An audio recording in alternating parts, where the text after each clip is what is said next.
আমার প্রথম দুইটা শর্ট ভিডিওতে প্রায় 2 লাখ ভিউ হয়ে গেছে। আর ভিডিও টপিক কিছুটা এরকম ছিল, Rocket account balance check code without app, এবং দ্বিতীয়টা ছিল Nagad account balance check code without app. তখন আমি ভেবেছিলাম যে হয়তো এখন আমার প্রতিটা ভিডিওই ভাইরাল, কিন্তু না, এর ঠিক উল্টোটাই হলো আমার সাথে। পরের ভিডিওগুলোতে 1K ভিউজও কিন্তু ক্রস করতে পারে, কিন্তু কেন? তখন আমি একটা জিনিস লক্ষ্য করলাম যে ভাইরাল হওয়া আর ভাইরাল থাকা এই দুইটা জিনিসও কিন্তু একদম আলাদা। তবে আমি আপনাদের এই ভিডিওতে এটা বলে দেবো যে আমার চ্যানেলের প্রথম দুইটা ভিডিও কেন ভাইরাল হয়েছিল এবং এর পরের ভিডিওগুলোতে 1K ভিউ কেন ক্রস করতে পারেনি।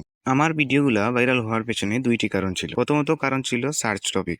মানুষ প্রতিদিন গুগল বা ইউটিউবে খুঁজে রকেট ব্যালেন্স চেক কোড বা নগদ ব্যালেন্স চেক কোড, ঠিক তখনই কিন্তু আমার ভিডিওগুলো সেখানে শো করতো। আর আমি ভিডিওগুলো এমনভাবে তৈরি করেছিলাম যেখানে তারা অল্প সময়ের মধ্যে তাদের যে সমস্যা সেটার সমাধান পেয়ে যায়। দ্বিতীয় কারণ হচ্ছে শর্ট অ্যালগরিদম প্লাস সহজ উপস্থাপন। ভিডিওটা বানিয়েছিলাম একদম সহজভাবে, কোনো ধরনের কথা না বলে সরাসরি পয়েন্টটা আমি ভিডিওতে তুলে ধরেছিলাম, যার জন্য অডিয়েন্স ভিডিওটা পুরো দেখে শেষ করেছিল। আর এই জিনিসটাই কিন্তু ইউটিউব বেশি পছন্দ করে। ভিডিওটা এমন বিষয়ের উপর তৈরি করা ছিল যে সম্পূর্ণ ভিডিওটা না দেখলে কাঙ্ক্ষিত সমাধান মিলবে না। যখন দেখলাম যে আমার দুইটা ভিডিওই 2 লাখ ভিউজ ছাড়িয়ে গেছে, তখন আমি রীতিমতো অবাক হয়ে যাই। তবে ঠিক তখনই আমি কিছুটা ভুল করে ফেলি। আমি অন্য বিষয়ের উপর কোনো ধরনের রিসার্চ ছাড়াই দুইটা ভিডিও আপলোড করেছিলাম, কিন্তু অবাক করা বিষয় হলো ওই দুইটা ভিডিওতে কিন্তু 1K ভিউজও ক্রস করতে পারে। তখনই আমি বুঝতে পারলাম যে ইউটিউব অ্যালগরিদম আসলে আমাদের সাহায্য করে যদি আমরা মানুষের জন্য প্রয়োজনীয় কন্টেন্ট বানাই, যার জন্য আমাদের সবসময় কন্টেন্ট প্ল্যানিং করেই কিন্তু ভিডিও তৈরি করা উচিত। আমার পরের ভিডিওগুলো ভাইরাল হয়নি কারণ আমি টপিক পাল্টে ফেলেছিলাম। রকেট, নগদ এগুলো ছিল সার্চ বেসড টপিক, কিন্তু আমি হঠাৎ বিভিন্ন নিশে ভিডিও আপলোড করতে শুরু করি, যার জন্য ইউটিউব অ্যালগরিদম বিভ্রান্ত হয়ে গেল যে সে আমার ভিডিওগুলোকে কোন ধরনের অডিয়েন্সের কাছে পুশ করবে। তাছাড়া আমি কিছুদিন ভিডিও দেওয়া বন্ধ করে দেই, তাই ইউটিউব ধরে নিল যে আমি নিয়মিত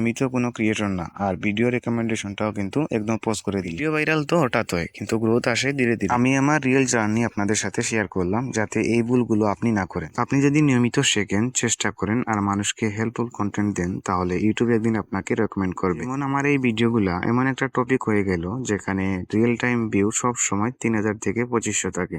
সো ভিডিও তৈরি করেন সঠিক এবং সার্চ বেস টপিক নিয়ে, যাতে সব সময় সমান রেকমেন্ড পেয়ে যান। ভিডিও ভালো লাগলে অবশ্যই লাইক করতে ভুলবেন না, এবং এরকম নতুন নতুন ভিডিও পেতে চ্যানেলটি সাবস্ক্রাইব করুন।